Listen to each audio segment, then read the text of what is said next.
Bonjour à tous et bienvenue dans le conseil du coach. Aujourd'hui, on va voir les coups de base sur le boxing, sur la boxe qu'on fait en cours.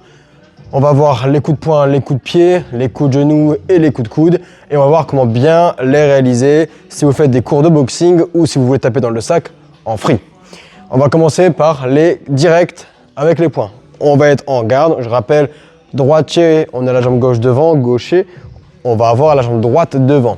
Le but, c'est de comprendre que ce n'est pas que le poing qui va partir, mais que la force vient de tout le corps, des jambes. Donc on va venir engager la jambe, engager la hanche pour finir avec le poing en passant par l'épaule. Donc je suis devant mon sac, je suis bien en garde et je vais venir pivoter la hanche, pivoter le poing pour venir frapper et je reviens très vite au visage. Donc ça, c'est valable pour les deux. Je viens tourner la hanche pour venir frapper avec mon poing. On doit frapper avec les deux premières phalanges pour avoir le poignet bien aligné. Les directs, hop, ici.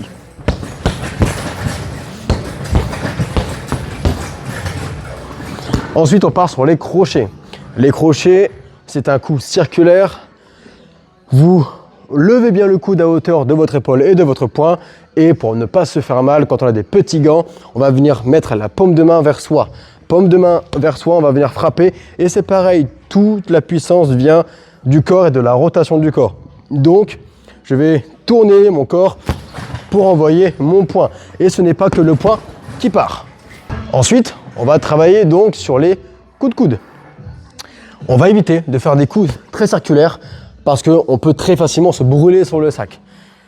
On va essayer de faire au contraire un coup plutôt linéaire quand on est sur un sac. Plutôt que de faire un coup circulaire qui va nous brûler, comme je l'ai dit, on va plutôt rentrer dans le sac. On va venir garder la paume de main vers l'avant, frapper avec la pointe du coude et venir vraiment rentrer dedans. Comme ça, on est sûr de ne pas se faire mal. Passons cette fois-ci aux jambes. On va donner 4 coups principaux qui vont être 3 coups de pied et le coup de genou. Le premier coup de pied le plus simple, le plus facile à mettre en place. Je suis en garde, je vais venir travailler sur un coup de pied frontal. Vous allez frapper avec la semelle. Le but, c'est de comprendre que ce n'est pas que le pied qui part. Ce n'est pas que ça, sinon j'aurais pas beaucoup de puissance. Mais encore une fois, c'est tout le corps entier.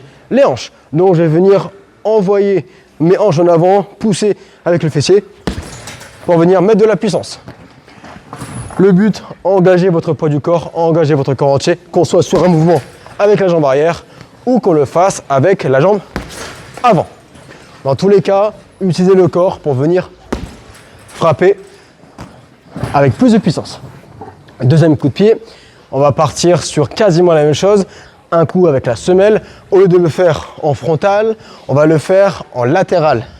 Et ce qu'il faut retenir, c'est vous devez tourner votre corps entièrement pour quasiment mettre votre talon face à votre sac, lever la jambe, lever le genou devant vous, ne pas laisser le pied derrière, sinon on va très facilement partir sur un circulaire au lieu de faire vraiment un coup de pied latéral. Je suis en face, je vais sur le côté, je monte le genou, je monte le pied. Arrivé là, je n'ai plus qu'à déplier la jambe, tendre, allonger pour frapper.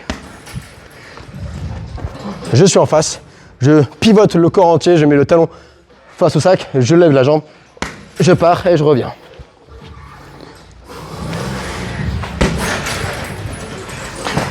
Bien sûr, on le fait avec les deux jambes. Et le dernier coup de pied, le coup de pied circulaire, même principe. Le corps va devoir tourner. Vous devez pivoter le pied d'appui pour mettre le talon face au sac et venir frapper avec tout le corps. Donc ce n'est surtout pas que le coup de pied qui part. On ferme la hanche, ça peut être un risque de blessure si on n'est pas habitué à le faire. On vient au contraire pivoter le pied, tourner la hanche, se mettre sur le côté et on n'a plus qu'à venir à la fin tendre la jambe. Donc je pars. Et pour finir, le coup de genou. On est en face du sac. Comme pour le coup de pied frontal, ce n'est pas le genou qui va monter, sinon je peux très facilement me brûler.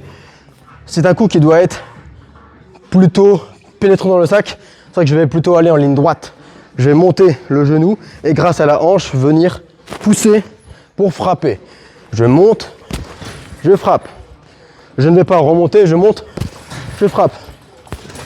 Ok, on monte le genou et on va frapper grâce au coup de hanche. Donc, ce soit en cours de boxing ou en free, quand vous allez frapper sur le sac, pensez à bien exécuter les mouvements pour avoir vraiment un travail optimal, brûler bien les calories et éviter surtout de vous blesser et de vous faire mal. N'hésitez pas si besoin et on se retrouve dans une prochaine vidéo.